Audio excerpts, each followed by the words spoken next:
तो हम बात कर रहे हैं विधान मंडल के शताब्दी वर्ष समारोह की। और इस भवन के शताब्दी वर्ष समारोह के उपलक्ष्य में कार्यक्रम आयोजित किए गए हैं और राष्ट्रपति का आगमन हुआ है और कई कार्यक्रम हैं। और इसी कड़ी में आज कई कार्यक्रम का आयोजन किया गया, लेकिन सबसे बड़ा सवाल ये रहा कि नेता प्रतिपक्ष तेजस्वी यादव आज इस कार्यक्रम में शामिल नहीं हुए। अलग अलग दल के लोग शामिल हुए और तमाम दलों के लोग और माननीय शामिल हुए, लेकिन तेजस्वी यादव शामिल नहीं हुए। इसको लेकर कई सारी प्रतिक्रियाएं आई है, आइए आपको सबसे पहले सुनवाते हैं।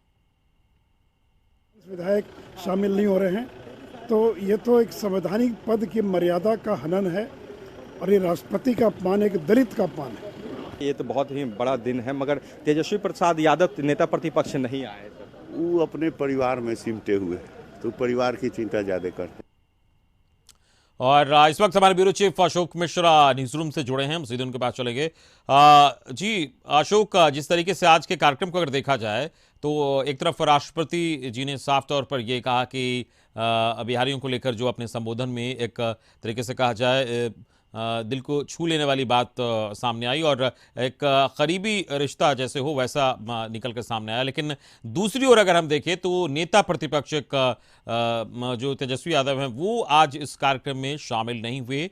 और इसको अगर देखा जाए तो किस तरीके से इसको लिया जाए, क्योंकि ये एक अहम कार्यक्रम था और सभी दल के लोग इसमें शामिल थे, लेकिन नेता प्रतिपक्ष ही इस पूरे कार्यक्रम से गायब रहे। देखिए अमित, जिस उत्साह के साथ बिहार विधानसभा के शताब्दी भवन के 100 साल पूरे होने पर ऐतिहासिक कार्यक्रम का आयोजन किया गया था, अब महामहिम राष्ट्रपति रामनाथ कोविंद ने उस उत्साह को बढ़ाने में अहम भूमिका निभाई। और जिस तरह से आज उनका भाषण हुआ वो हर बिहारियों को दिल को छू लेने वाला था। बिहार की तारीफ में उन्होंने ऐसे ऐसे शब्दों का प्रयोग किया जो शायद बिहारी भी करने से परहेज करते हैं। और महामहिम राष्ट्रपति ने जब यह कहा कि जब मुझे कोई बिहारी कहता है तो मुझे गर्व महसूस होता है, तो ऐसी परिस्थिति में बिहार के 11 करोड़ जनता का दिल महामहिम ने जीत लिया। लेकिन ऐसे अवसर पर बिहार विधानसभा में विरोधी दल के नेता तेजस्वी प्रसाद यादव का न होना कहीं न कहीं राष्ट्रपति रामनाथ कोविंद को भी अच्छा नहीं लगा होगा।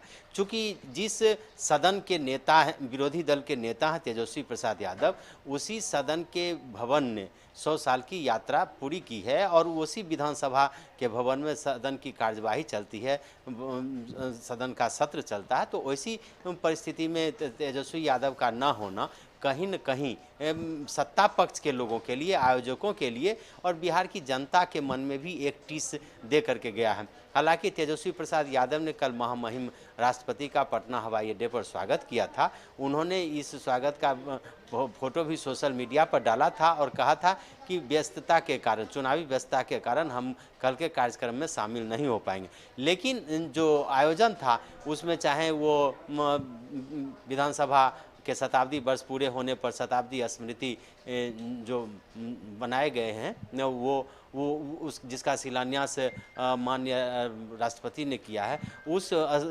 स्तंभ पर भी तेजस्वी प्रसाद यादव का नाम है। और फिर बोधि वृक्ष जो लगाए गए हैं उस कार्यक्रम में भी तेजस्वी प्रसाद यादव का नाम है। खास करके जो मुख्य समारोह स्थल था उसमें 6 कुर्सियां ही पहले लगी हुई थी, जिसमें राष्ट्रपति, महामहिम राज्यपाल, मुख्यमंत्री, विधानसभा अध्यक्ष, विधान परिषद के कार्यकारी सभापति के अलावे तेजस्वी प्रसाद यादव के लिए कुर्सी लगी हुई थी। लेकिन अंत समय में जब वो नहीं आए तो उस पर मंच पर एक कुर्सी और बढ़ा करके 2 जो डिप्टी सीएम हैं उनके लिए वो कुर्सियां आरक्षित की गई।